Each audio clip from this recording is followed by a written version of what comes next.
I speak to you today with feelings of profound sorrow. Throughout her life, Her Majesty the Queen, my beloved mother, was an inspiration, an example to me and to all my family.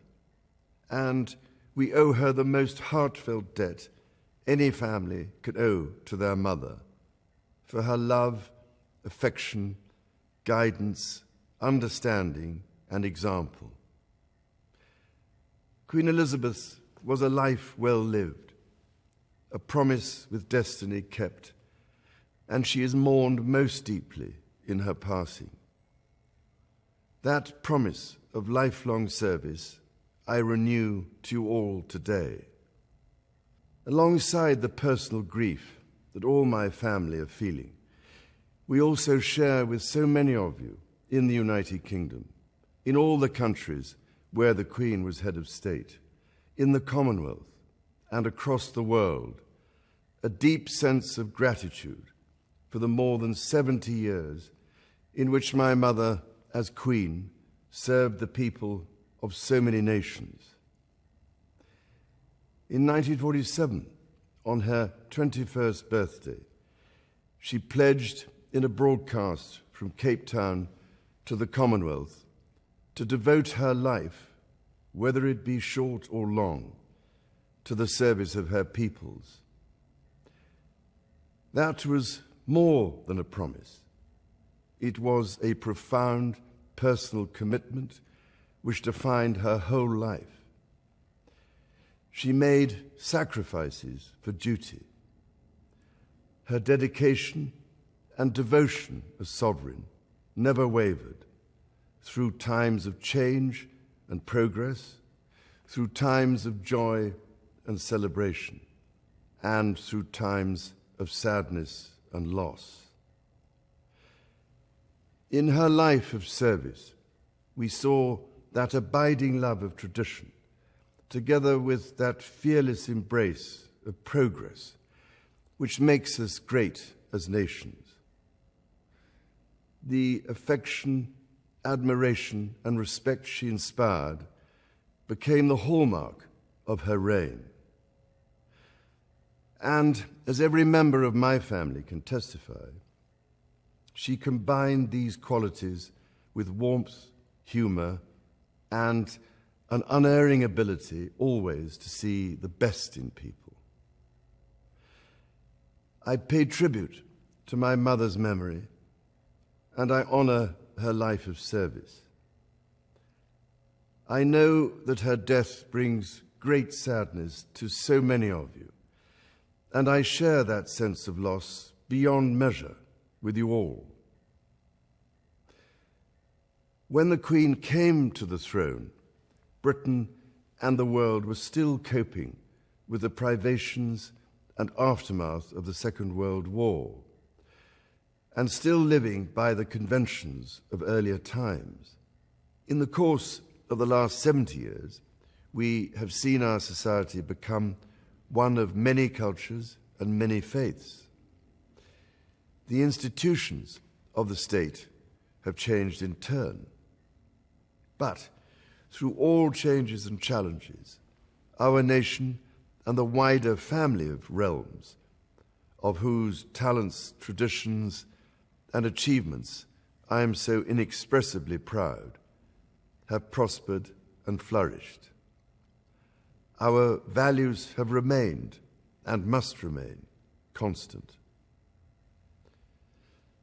The role and the duties of monarchy also remain, as does the sovereign's particular relationship and responsibility towards the Church of England, the church in which my own faith is so deeply rooted.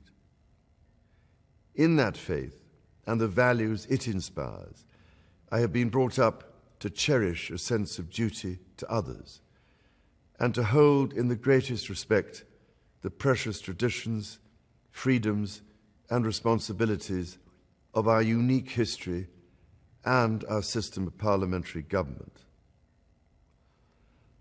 As the Queen herself did with such unswerving devotion, I too now solemnly pledge myself throughout the remaining time God grants me, to uphold the constitutional principles at the heart of our nation. And wherever you may live in the United Kingdom, or in the realms and territories across the world, and whatever may be your background or beliefs, I shall endeavor to serve you with loyalty, respect, and love, as I have throughout my life. My life will, of course, change as I take up my new responsibilities. It will no longer be possible for me to give so much of my time and energies to the charities and issues for which I care so deeply.